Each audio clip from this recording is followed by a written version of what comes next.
Okay, so discussion question number one. How does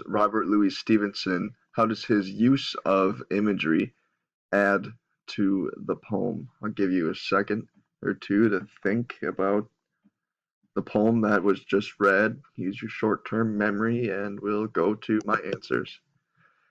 The temperature goes from cold sheets of ice in the beginning to warm fires and the family during Christmas Day to calmness yet isolation.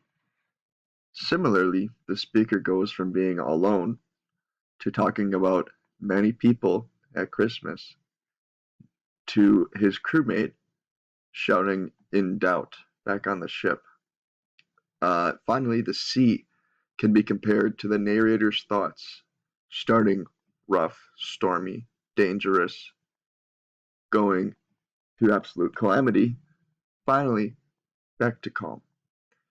All three of these answers have the similar idea of at first him, the narrator, having this idea of isolation, scared, fear.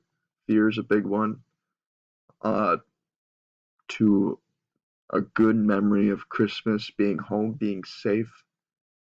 Finally, to being isolated and alone.